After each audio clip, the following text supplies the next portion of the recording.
الشيطان الرجيم. بسم الله الرحمن الرحيم. ونادى أصحاب الجنة أصحاب النار أن قد وجدنا ما وعدنا ربنا حقا فهل وجدتم ما وعد ربكم حقا قالوا نعم فأذن مؤذن بينهم اللعنة الله على الظالمين الذين يصدون عن سبيل الله ويبغونها عوجا وهم بالآخرة كافرون وبينهما حجاب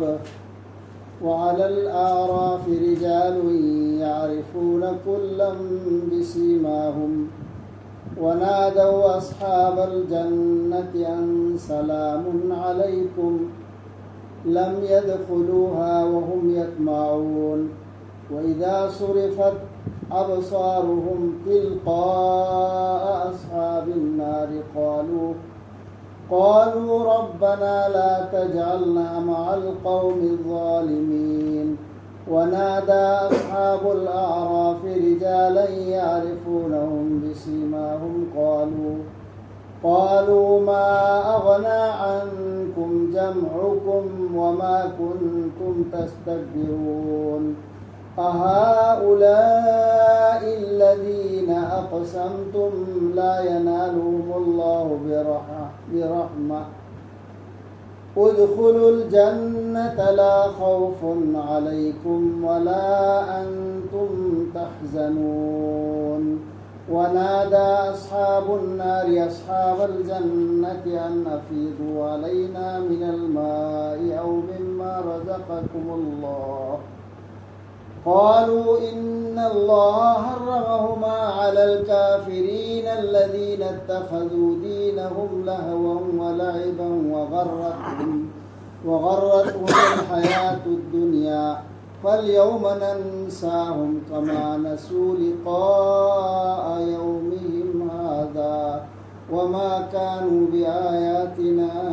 يجحدون. جنت ليبا دوزخ ليبا خيواري سانن کو یاد اللہ پلم دو واری سان کو مادا نسی آدو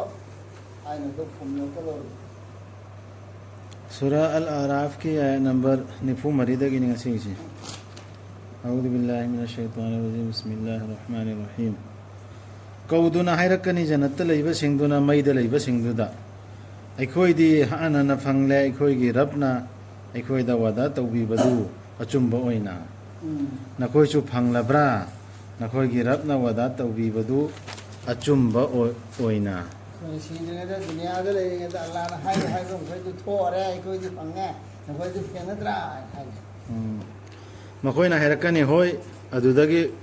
أدوداكي لو ثوق أمانة لو ثوركني مكوي جي مركتا الله جي سابني أران بتوبة سينجي متكتا. فرشتہ رکھنے والا کی طرف سے جو فرشتہ ہے اور سو اللہ مسان اور سو محکوم ملاکن ہے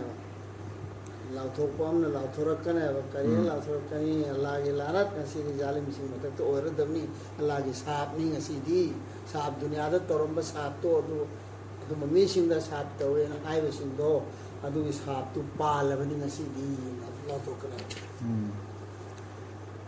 می بو تھیدو کی بسنگ اللہ کی لمبی دگی أمدي مدوبو أخوي بوينا وهنبا هونا كبسين أدوغا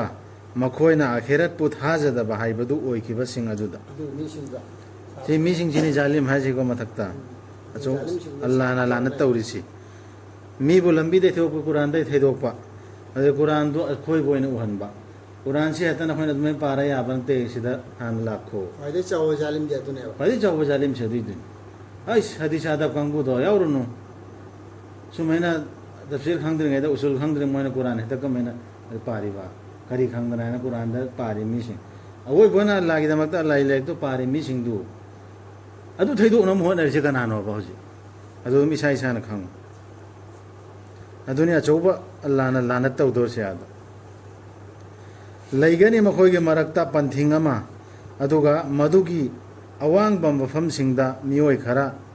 ꯃꯈꯣꯏꯗꯨꯅ ꯃꯁꯛ ꯈꯪꯒꯅꯤ ꯅꯥꯀꯜ ꯑꯅꯤꯃꯛꯀꯤ ꯃꯤꯁꯤꯡꯕꯨ ꯍꯥꯏꯗꯤ ꯄꯟꯊꯤꯡ ꯑꯃ ꯂꯩꯔꯦꯗꯤ ꯃꯈꯣꯏ ꯑꯗꯨ ꯍꯥꯏꯅꯔꯝꯃꯒ ꯑꯗꯨ ꯋꯥꯔꯤꯗꯨ ꯁꯥꯟꯅꯔꯝꯃꯤꯗꯅ ꯅꯈꯣꯏꯗꯤ ꯑꯗꯨ ꯇꯧꯔꯕ꯭ꯔꯥ ꯑꯩꯈꯣꯏꯁꯨ ꯐꯪꯉꯦ ꯍꯥꯏꯅ ꯋꯥꯔꯤ ꯋꯥꯇꯥꯏ ꯁꯥꯟꯅꯔꯝꯃꯤꯗꯅ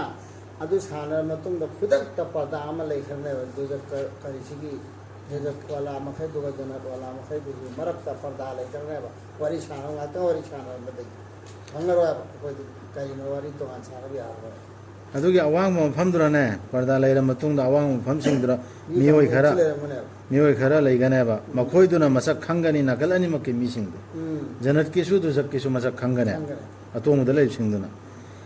ꯃꯈꯣꯏꯒꯤ ꯃꯑꯣꯡ ꯃꯇꯧꯗꯒꯤ ꯃꯈꯣꯏꯅ ꯀꯧꯔꯛꯀꯅꯤ ꯖꯟꯅꯠꯇ ꯂꯩꯕꯁꯤꯡꯗꯨꯗ ꯁꯂꯥꯃꯨ ꯑꯂꯩꯀꯨꯝ ꯖꯟꯅꯠꯇꯁꯨ ꯆꯪꯗꯕ ꯗꯨꯖꯛꯇꯁꯨ ꯆꯪꯗꯕ ꯑꯇꯣꯡꯕ ꯅꯥꯀꯜ ꯑꯃꯗ ꯂꯩꯔꯤ ꯃꯤꯗꯨꯅꯤ ꯀꯧꯔꯛꯏꯁꯤ ꯁꯂꯥꯝ ꯇꯧꯔꯛꯑꯒ ꯃꯈꯣꯏ ꯆꯪꯗ꯭ꯔꯤꯕꯅꯤ ꯃꯗꯨꯗ ꯍꯧꯖꯤꯛ ꯀꯧꯔꯛꯏ ꯃꯤꯁꯤꯡꯗꯨ ꯆꯪꯗꯤ ꯆꯪꯗ꯭ꯔꯤꯕ ꯑꯗꯨꯕꯨ ꯃꯈꯣꯏꯅ ꯀꯟꯅ ꯄꯥꯝꯖꯒꯅꯤ ꯃꯗꯨꯗ ꯆꯪꯖꯕ ꯃꯌꯥꯏ ꯃꯔꯛꯀꯤ ꯃꯤ ꯑꯃꯁꯨ ꯂꯩꯗꯧꯔꯤ ꯑꯅꯤꯃꯛꯁꯤ ꯃꯁꯛ ꯈꯪꯕ ꯃꯔꯛ ꯈꯪꯗ꯭ꯔꯤ ꯑꯗꯨ ꯍꯥꯏꯔꯛꯀꯅꯤ ꯑꯗꯨꯕꯨ ꯂꯩꯁꯤꯟꯕꯤꯕ ꯃꯇꯝꯗ ꯃꯈꯣꯏꯒꯤ ꯃꯃꯤꯠꯁꯤꯡꯗꯨ ꯃꯩꯗ ꯂꯩꯕꯁꯤꯡꯗꯨꯒꯤ ꯃꯥꯏꯀꯩꯗ ꯃꯈꯣꯏꯅ ꯍꯥꯏꯖꯒꯅꯤ ꯑꯩꯈꯣꯏꯒꯤ ꯔꯕ ꯊꯝꯕꯤꯒꯅꯨ ꯑꯩꯈꯣꯏꯕꯨ ꯑꯔꯥꯟꯕ ꯇꯧꯕ ꯃꯤꯁꯤꯡꯒ ꯄꯨꯟꯅ ꯍꯥꯏꯔꯛꯀꯅꯤ ꯑꯇꯣꯡꯕꯁꯤꯡꯗꯨꯅꯅꯤ ꯅꯥꯀꯜ ꯑꯅꯤꯃꯛꯇꯨ ꯌꯦꯡꯉꯤ ꯃꯤꯁꯤꯡꯗꯨꯅ ꯍꯥꯏꯔꯛꯀꯗꯧꯁꯤ ꯑꯩꯈꯣꯏ ꯊꯝꯕꯤꯅꯨ ꯍꯥꯏꯔꯛꯀꯗꯧꯁꯤ ꯑꯋꯥꯡꯕꯗ ꯂꯩꯕꯁꯤꯡꯗꯨꯅ ꯀꯧꯔꯛꯀꯅꯤ ꯃꯈꯣꯏꯒꯤ ꯃꯑꯣꯡ ꯃꯇꯧꯗꯒꯤ ꯃꯈꯣꯏꯅ ꯃꯁꯛ ꯈꯪꯕ ꯖꯍꯟꯅꯝꯗ ꯂꯩꯕ ꯃꯤꯁꯤꯡꯗꯨꯗ ꯑꯗꯨꯒ ꯍꯥꯏꯔꯛꯀꯅꯤ ꯀꯥꯅꯍꯟꯕ ꯂꯩꯇ꯭ꯔꯦ ꯅꯈꯣꯏꯗ ꯅꯈꯣꯏꯒꯤ ꯑꯄꯨꯟꯕꯅ ꯃꯁꯤꯡ ꯌꯥꯝꯕꯗꯨꯅ ꯅꯠꯇ꯭ꯔꯒ ꯅꯈꯣꯏꯅ ꯄꯣꯡꯊꯣꯛ ꯆꯥꯎꯊꯣꯛꯈꯤꯕꯗꯨꯅ ꯄꯨꯔꯥ ꯗꯨꯅꯤꯌꯥꯗ ꯊꯣꯛꯄꯩ ꯃꯑꯣꯡꯗꯨ ꯅꯠꯇ꯭ꯔꯥ ꯍꯥꯏꯔꯤꯁꯦ ꯉꯁꯥꯏ ꯃꯊꯛꯇ ꯂꯩꯔꯤꯕ ꯅꯥꯀꯜ ꯑꯅꯤꯃꯛ ꯎꯔꯤ ꯃꯤꯗꯨꯅ ꯍꯥꯏꯔꯛꯀꯗꯧꯔꯤꯁꯤ ꯗꯨꯖꯛꯀꯤ ꯂꯩꯕ ꯃꯤꯗꯨꯗ ꯅꯈꯣꯏꯅ ꯑꯥꯗ ꯃꯁꯤꯡ ꯌꯥꯝꯗꯅ ꯑꯄꯨꯟꯕꯅ ꯄꯥꯡꯒꯜ ꯑꯣꯏꯔꯝꯕꯗꯣ ꯀꯥꯟꯅꯕ ꯂꯩꯇ꯭ꯔꯦꯅ ꯍꯥꯏꯔꯛꯀꯗꯧꯔꯤꯁꯤ ꯃꯥꯅ ꯍꯥꯏꯕꯤꯔꯛꯀꯅꯤ ꯑꯜꯂꯥꯍꯅ ꯍꯥꯏꯕꯤꯔꯛꯀꯅꯤ ꯃꯈꯣꯏꯁꯤꯔꯥ ꯅꯈꯣꯏꯅ ꯋꯥꯁꯛꯇꯨꯅ ꯑꯜꯂꯥꯍꯅ ꯀꯩꯗꯧꯅꯨꯡꯗꯁꯨ ꯌꯧꯍꯟꯕꯤꯔꯔꯣꯏ ꯃꯈꯣꯏꯗ ꯑꯜꯂꯥꯍꯒꯤ ꯃꯤꯅꯨꯡꯁꯤ ꯍꯥꯏꯈꯤꯕꯗꯨ ꯑꯜꯂꯥꯍꯅ ꯍꯥꯏꯔꯛꯏꯃꯤꯁꯤ ꯆꯪꯖꯔꯣ ꯖꯟꯅꯠꯇ ꯑꯣ ꯑꯋꯥꯡꯕꯗ ꯂꯩꯕꯁꯤꯡ ꯀꯤꯅꯤꯡꯉꯥꯏ ꯂꯩꯔꯔꯣꯏ ꯃꯈꯣꯏꯁꯤꯔꯥ ꯅꯈꯣꯏꯅ ꯍꯗꯤꯁ ꯌꯥꯗꯕꯅꯤ ꯀꯅꯥꯝꯇ ꯏꯃꯥꯝꯁꯨ ꯌꯥꯗꯕꯅꯤꯅ ꯆꯩꯔꯝꯕꯗꯨ ꯁꯤꯁꯤꯅ ꯇꯞꯁꯤꯔꯅꯤꯀꯣ ꯌꯥꯎꯕ ꯅꯠꯇꯦ ꯑꯜꯂꯥꯍꯅ ꯆꯪꯖꯔꯣꯅ ꯍꯥꯏꯔꯛꯑꯅꯤ ꯍꯧꯖꯤꯛ ꯑꯇꯣꯡꯕꯁꯤꯡꯒꯤꯗꯣ ꯀꯤꯅꯤꯡꯉꯥꯏ ꯂꯩꯔꯔꯣꯏ ꯅꯈꯣꯏꯗ ꯅꯠꯇ꯭ꯔꯒ ꯅꯈꯣꯏ ꯋꯥꯁꯨ ꯋꯥꯔꯔꯣꯏ ꯍꯧꯖꯤꯛꯀꯤ ꯑꯇꯣꯡꯕ ꯃꯔꯛꯇ ꯂꯩ ꯃꯤꯗꯨꯁꯨ ꯆꯪꯍꯟꯈ꯭ꯔꯦꯀꯣ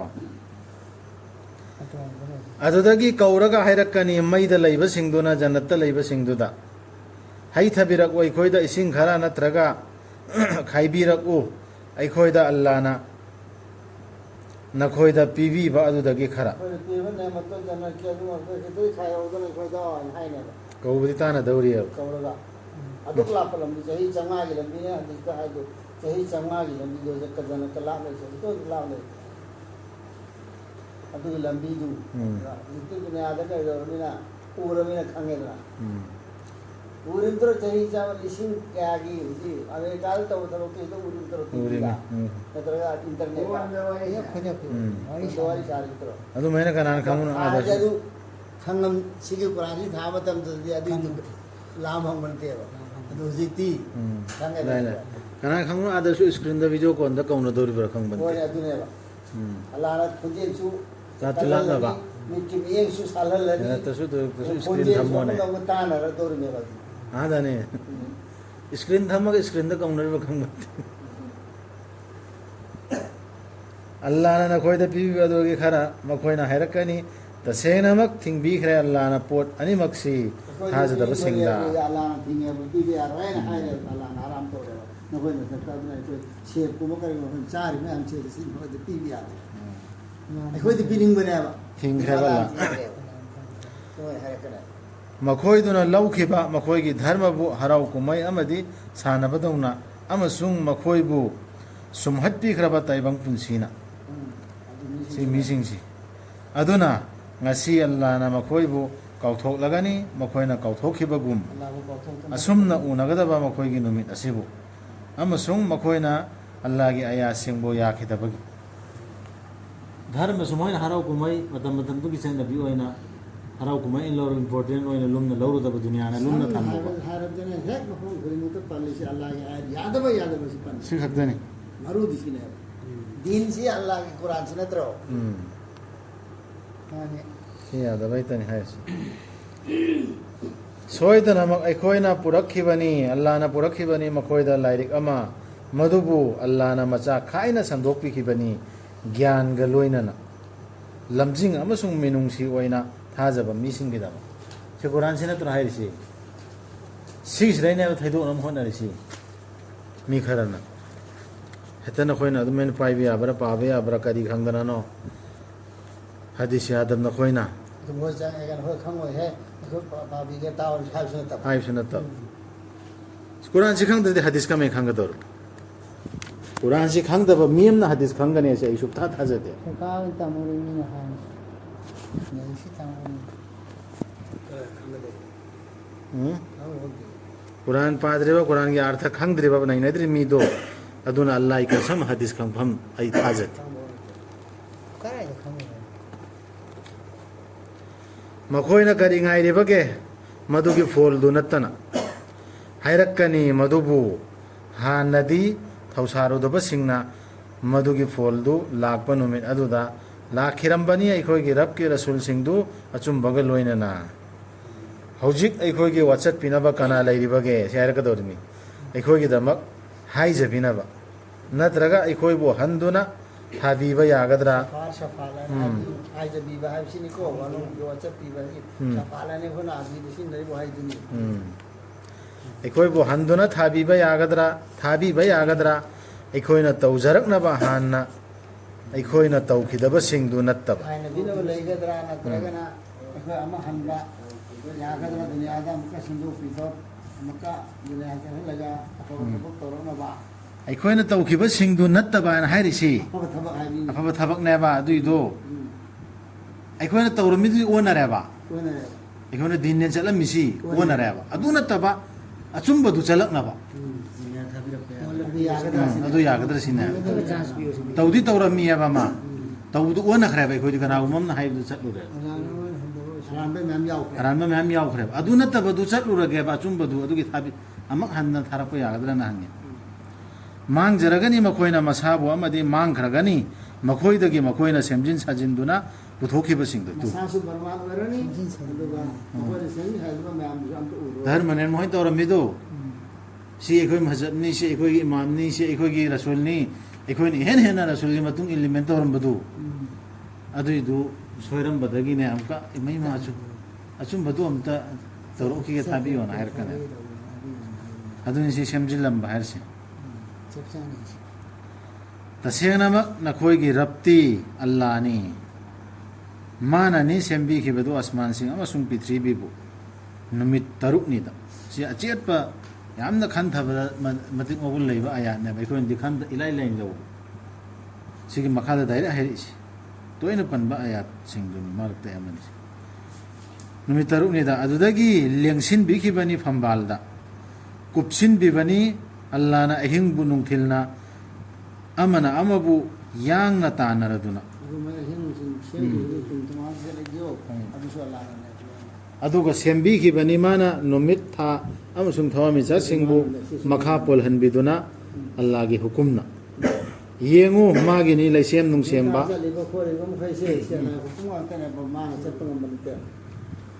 येंगु मागिनी लैसेम नुंगसेमबा अमदि हुकुम तौबा हाइबदुदी याई फबनी मादी तैबंग पुनमकी रख सेमबसु मागिनी अदुगा हुकुम तौबसु मागिनी ते कनाम यावबर अदुगा अखोइन इल्लिसिना कनाय हुकुम नो दुम येंगोबा इसा अखोइन इल्लिसि अल्लाह की हुकुम इल्लिब्रा कनागुमबंगी हुकुम दुगी फॉलो तौरिब्रा दि येंगो तोइन सुंबा आयात पल्लिसि आइना लोइन सेमबनी पृथ्वी आसमान सि आइना हवल्लिमि मनाम सिंह हाइरिसि मा खत्तगी इल्लो हाइरने धर्मद मा खत्तगी ने पैगंबर सिंह ने इल्ला सक्सिसि सिगिसिनी याम लुरिसि इखोइना सिगिसिनी यान जिन्नना बकन्ना शैतान नतिन तानरिसि हैनंग बोदुमेन हेतै चतपे याबनतेन हे सेल लाखोने सेल लैरिने सिगे तफसीर साने नुजुल अदरे रसूल नका मै सि हाइरमी सेल लैरि कुरान पाइरुखिनु सि हाना खंगि अगम तोन मकी अल्लाह ꯀꯧꯖꯧ ꯅꯈꯣꯏꯒꯤ ꯔꯞꯄꯨ ꯇꯨ ꯑꯗꯨ ꯇꯧꯔꯕ ꯃꯇꯨꯡꯗ ꯑꯜꯂꯥ ꯈꯛꯅ ꯍꯥꯏꯕ ꯏꯜꯂ ꯃꯇꯨꯡꯗꯅꯦ ꯀꯧꯖꯧ ꯅꯈꯣꯏꯒꯤ ꯔꯞꯄꯨ ꯅꯣꯂꯨꯛꯆꯅ ꯑꯃꯗꯤ ꯂꯣꯟꯅ sida dua dua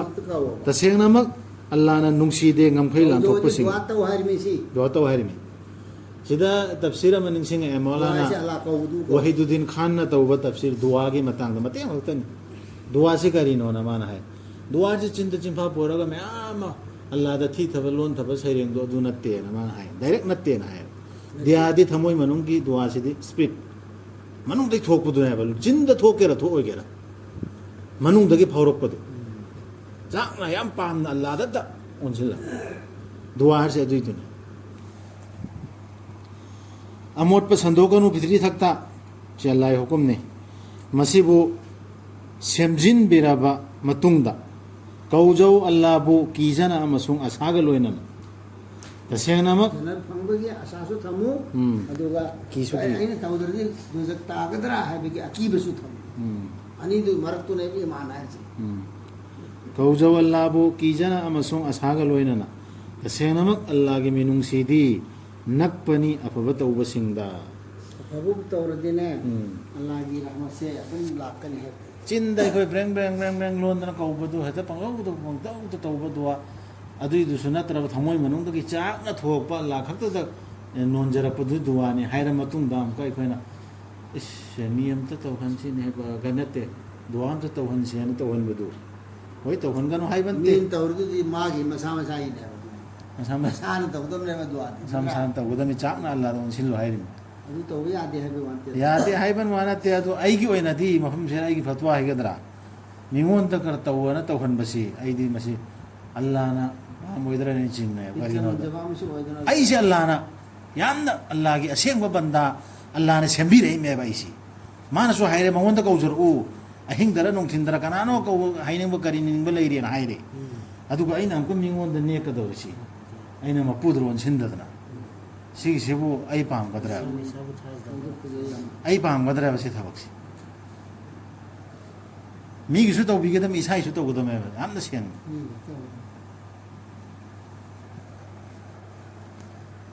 mi gi su loina ma kya wa da bana sen na to ga dan mana ni thabi rak li badu nungsit singbu harau pau oina magi minungsi yaurak tringai gi magi siasi maham sa kai dini ram nongdo tu ne nong sisi pudu magi minungsi yaurak tringai gi mamangda makhoina khomjindri phau lumlaba nong mapai sing nong sala amana tro adudagi amati haji ala jamat oge wane ba adudagi hoijin bibani Allah na makhoidubu siraba lam amada si pumbasi Allah na silli mersi duaga siga thangna isi yamna hujike ai khredu yam munna khan thawa si pumbasi Allah na neba minung si tha thra iba aduragi siraba mafam do hijilli ba mi da palo mi aswan ba mi mafam da Allah na mateng piri ba sola ba mi dur mateng pidor sa Allah na neba si pumbasi adudi mi duna Allah da hai jagadam natro kanai mateng nom lawdur si ꯑꯩꯈꯣꯏꯅ ꯃꯈꯣꯏꯗꯨꯕꯨ ꯁꯤꯔꯕ ꯂꯝ ꯑꯃꯗ ꯑꯗꯨꯒ ꯊꯥꯗꯕꯤꯕꯅꯤ ꯑꯩꯈꯣꯏꯅ ꯃꯗꯨꯗ ꯏꯁꯤꯡ ꯑꯗꯨꯒ ꯃꯗꯨꯅ ꯃꯔꯝ ꯑꯣꯏꯗꯨꯅ ꯄꯨꯊꯣꯛꯄꯤꯕꯅꯤ ꯑꯩꯈꯣꯏꯅ ꯃꯈꯜ ꯈꯨꯗꯤꯡꯒꯤ ꯃꯍꯩ ꯍꯩꯔꯥꯁꯤꯡ ꯑꯁꯨꯝꯅ ꯑꯩꯈꯣꯏꯅ ꯄꯨꯊꯣꯛꯄꯤꯔꯛꯀꯅꯤ ꯁꯤꯈ꯭ꯔꯕꯁꯤꯡꯕꯨ ꯑꯣꯏꯕ ꯌꯥꯏ ꯃꯁꯤꯅ ꯅꯈꯣꯏꯕꯨ ꯈꯟꯊꯍꯟꯕ ꯁꯤꯒꯤ ꯑꯌꯥꯁꯤ ꯌꯥꯝ ꯈꯟꯊꯕ ꯌꯥꯏꯑꯕ ꯏꯁꯤꯡꯗꯨꯔꯇ ꯄꯥꯜꯂꯨꯅꯣ hingalakani haidu pamani ko si adugi dalil ni awal singnari do yesi kung hrapat khara leba to leba on khaga ꯃꯌꯥꯝ ꯈꯟꯊꯕ ꯌꯥꯔꯦ no hai do kan do adu na hoi nom do parwa pi hai ne no tu na ga sing kan kan mut leba tu adu hore ana bi sing hore tin kan khong ai mai ma gi kai khong edra ma hingale edra tu sumo ena ni ne no amo sumo to se ai ji tu ha ta dran si mane adre amana dua siga mari leina na halla so khantha na ba hairi na mamaida tadhakkarun harsi la'allakum tadhakkarun hairi sigi khantha be ai si aya se mya ro khan ni hau sire ta dum te ka mane kufriya kan mane ini untuk apa hingga lekana hisab kita tu ni hal demi hai demi ꯁꯣꯟꯗꯅ ꯇꯥꯗꯅ ꯂꯩꯔꯕ ꯂꯧꯕꯨꯛ ꯂꯝꯍꯥꯡꯁꯨ ꯃꯥꯒꯤ ꯃꯥꯡꯖꯔꯕ ꯃꯥꯒꯤ ꯃꯆꯥ ꯃꯁꯨꯁꯨ ꯁꯣꯜꯂꯕ ꯃꯥꯁꯨ ꯁꯣꯜꯂꯕ ꯑꯗꯨꯒꯤ ꯃꯤꯗꯨꯔꯁꯨ ꯑꯜꯂꯥꯍꯒꯤ ꯔꯍꯃꯠꯇꯨ ꯑꯜꯂꯥꯍꯅ ꯄꯤꯔꯛꯀꯅꯤ ꯃꯥꯁꯨ ꯑꯜꯂꯥꯍꯗ ꯀꯧꯒꯗꯕ ꯃꯁꯥꯁꯨ ꯑꯐꯕ ꯂꯝꯗꯒꯤꯗꯤ ꯊꯣꯔꯛꯏ ꯃꯗꯨꯒꯤ ꯃꯅꯥ ꯃꯁꯤꯡ ꯃꯥꯒꯤ ꯔꯕꯀꯤ ꯑꯌꯥꯕꯒ ꯂꯣꯏꯅꯅ ꯑꯗꯨꯒ ꯇꯨ ꯅꯣꯡꯗꯨ ꯅꯣꯡ ꯆꯨꯔꯦ ꯍꯥꯏꯗꯨꯅꯁꯨ ꯐꯠꯇꯕ ꯂꯝ ꯑꯣꯏꯔꯗꯤ ꯐꯠꯇꯕꯗꯒꯤꯗꯤ ꯐꯖꯅ ꯍꯧꯔꯛꯇꯦꯕ ꯊꯣꯔꯛꯇꯦ ꯇꯥꯛꯂꯤ ꯅꯠꯇꯅ ꯑꯩꯅ ꯇꯧꯗꯧꯔꯤꯕ ꯗꯨꯋꯥꯗꯨ ꯁꯨꯃꯥꯏꯅ ꯍꯜꯒꯦꯕ ꯑꯩꯅ ꯇꯧꯗꯧꯔꯤꯕ ꯗꯨꯋꯥꯁꯤ ꯑꯩꯁꯤ ꯐꯠꯇ꯭ꯔꯕ ꯂꯥꯏ ꯍꯨꯀꯨꯝꯁꯤ ꯏꯟꯗ꯭ꯔꯗꯤ ꯔꯤꯖꯟ ꯐꯪꯒꯗ꯭ꯔꯅꯦ ꯑꯐꯕ ꯔꯤꯖꯟ ꯐꯪꯒꯗ꯭ꯔꯕ ꯑꯩꯁꯤ ꯐꯔꯣꯅꯦ ꯑꯩꯁꯤ ꯍꯔꯥꯝ ꯍꯂꯥꯜ ꯃꯁꯛ ꯈꯪꯅ ꯂꯩꯔꯣ ꯑꯩ ꯍꯛꯆꯥꯡꯁꯤ ꯑꯗꯣ ꯑꯩꯅ ꯇꯧꯕ ꯗꯨꯋꯥꯁꯤ ꯔꯤꯖꯟ ꯐꯖꯔꯣꯏꯗ꯭ꯔꯥ ꯑꯁꯨꯝꯅ ꯑꯩꯈꯣꯏꯅ ꯁꯨꯒꯥꯏꯅ ꯁꯟꯗꯣꯛꯄꯤꯕꯅꯤ ꯑꯌꯥꯁꯤꯡꯕꯨ ꯇꯧꯕꯤꯃꯜ ꯈꯪꯕ ꯃꯤꯁꯤꯡꯒꯤꯗꯃꯛ ꯌꯥꯝ ꯃꯔꯨ ꯑꯣꯏꯕ ꯑꯌꯥꯠꯅꯤ ꯁꯤ ꯑꯌꯥꯁꯤꯡꯁꯤ ꯍꯟꯊꯒꯗꯕꯅꯤ ꯌꯥꯔꯦ ꯁꯤ ꯐꯥꯎ ꯁꯗꯀꯜꯂꯥꯍꯨꯜ ꯑꯖꯤꯝ ꯁꯤꯗ ꯇꯪꯀꯛ ꯑꯃ ꯂꯣꯏꯖꯔꯦ ꯉꯔꯥꯡꯒꯤꯗꯨꯗꯤ ꯃꯣꯕꯥꯏꯜ ꯑꯃꯗ ꯅꯪꯈ꯭ꯔꯦ ꯀꯣꯟꯅ ꯄꯤꯔꯣ